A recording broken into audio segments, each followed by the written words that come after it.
বোন,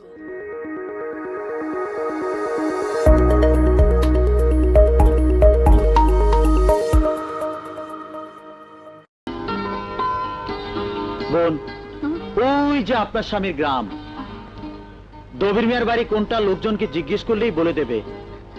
আপনি বাড়ি পর্যন্ত যাবেন না? না বোন, লোকালয়ে যাওয়ার সময় এখনো আমাদের হয়নি। আসি বোন।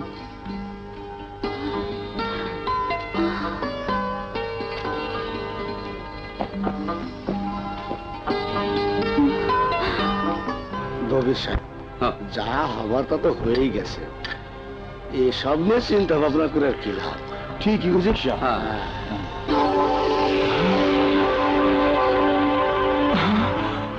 সোনা গহনা কোথায়? ওরা নিয়ে গেছে। হ্যাঁ, নিয়ে গেছে না দিয়ে এসেছ? সারা রাত কোথায় ছিলি? যাদের ভয়ে আপনি পালিয়ে এসেছেন তাদের কাছেই ছিলাম। তার মানে সারা রাত ডাকাতদের মনোরঞ্জন করে এখন তুই আমার বাড়িতে এসেছিস? এখন আমি বুঝতে পেরেছি, বিয়ের আগে ওইসব ডাকাতদের সাথে তোর খারাপ সম্পর্ক ছিল, যার জন্য তুই আমার সাথে না এসে ডাকাতদের হাতে ধরা দিয়েছিস। স্বামীর চাইতে ডাকাতরা তোর কাছে আপন হয়ে গেল। যাদের ভয় তুমি পালিয়ে এসেছো ওরা তোমার মতো কাপুরুষ নয়। তোমার লজ্জা করে না? সামান্য কয়েকজন লোকের ভয়ে নিজের স্ত্রীকে ফেলে পালিয়ে এসেছো, আবার বড় বড় কথা বলছো। যে স্বামী নিজের স্ত্রীকে রক্ষা করতে পারে না তাকে স্বামী বলা যায় না। একদম চুপ। আমার বাড়িতে তোর কোনো স্থান নেই। তোকে আমি তালাক দেব।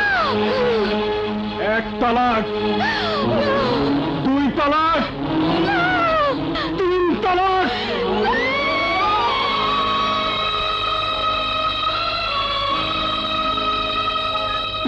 মাটির দিয়ে তো দাঁত মজন বানানো, মাটিটা চাই দেই মুখের গানটা যে আমি একটু জামা বানাবো, মাপটা নিন। সঙ্গা ওনার মাপটা লাও দেয় ঠিক মতো। কাপড়টা দেখছিল 1 নম্বর না 2 নম্বর? যাবে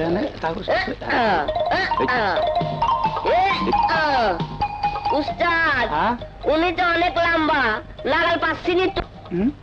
বলতেছেন কোথাকার মেশিনের বোর্ডে খারাই ওনার মাপল। ঠিক আছে উস্তাদ। পরিটুরে না যাইস। তোমরা ওনার কোনা নাকি সাইজ ঠিক মতো কইস। আচ্ছা, এইবার না গালটা পাইলে কন বলে করে লই। দুষ্টু কোথাকার, শুভেন শুভেন লইছি তো। তাহলে এবার শুরু করেন। ঘর সরাইলাম, বুক সরাইলাম, মাথা সরাইলাম, এবার তলা তলা পরে গেলেন তো। উস্তাদ, তোলা লাগল পাচ্ছি তো। সঙ্গা খারা আগুনের দেখে লই। জি উস্তাদ। খারাইস আগে কাপড়টা দেখে লই ঠিক মতো আছে কিনা।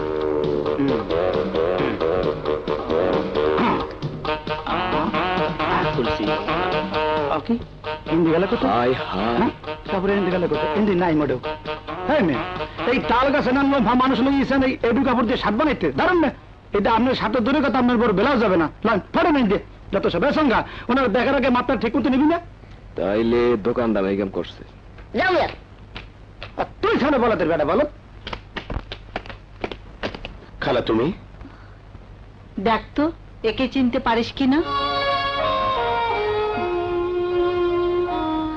ওনাকে কোথায় পেলে? তার আগে বল, এই মেয়েটি তোর এমন কি ক্ষতি করেছিল যে তুই ওর এত বড় সর্বনাশটা করতে পারলি? ক্ষতি বলতে আমি যা করেছি তা হলো ওনার গহনাগুলো লুট করে এনেছি। একটা মেয়ের সোনা গহনা লুট হলে তাতে কোনো ক্ষতি হয় না, কিন্তু যখন একটা মেয়ের ইজ্জত লুট হয় তখন তার আর কিছুই থাকে না, সব শেষ হয়ে যায়। যেমনটি হয়েছে ও। কে করেছে এই কাজ? তুই। খালা, পৃথিবীর সবাই বিশ্বাস করলেও তুমি কি করে বিশ্বাস করলে এই জঘন্য কাজটি আমার দ্বারা হয়েছে? আমার বিশ্বাসে কিচ্ছু আসে যায় না। ওর কপাল পোড়ার জন্য যার বিশ্বাস বেশি দরকার সেই বিশ্বাস করেছে। আর শুধু বিশ্বাস করে ক্ষান্ত হয়নি, ওকে 3 তালাক দিয়ে ওর বাড়ি থেকে তাড়িয়ে দিয়েছে। মেয়েটার তিন কুলে কেউ নেই, ঘুরতে ঘুরতে আমাদের বাড়ির সামনে এসে অজ্ঞান হয়ে পড়েছিল। তুই তো জানিস না বাবা, ওই রূপনগরের তবির আস্ত একটা শয়তান। যেখানে অসহায় সুন্দরী মেয়ের খোঁজ পায়, শয়তানটা সেখানে গিয়ে হাজির হয়, চলে বলে কৌশলে মেয়েটাকে বিয়ে করে। কিছুদিন পর তার অত্যাচার সহ্য করতে না পেরে কেউ পালিয়ে বাঁচে, আর কেউ হত্যা করে। খালা, দবির কোন গ্রামে থাকে? রূপনগর দেওয়ান বাড়ি।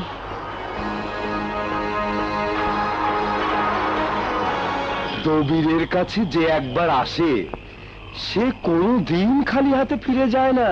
আমি আপনার এখানে কাম করতে আইছি, বিয়া বইতে আহি নেই। ওই হলো, বিয়ে বসেই কাজ করবি। আরে কে তুই?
আপনার কি জানা আছে, আগের ওসি সন্ত্রাসীদের দমন করতে না পেরে বলতে গেলে এলাকা থেকে পালিয়ে গেছে।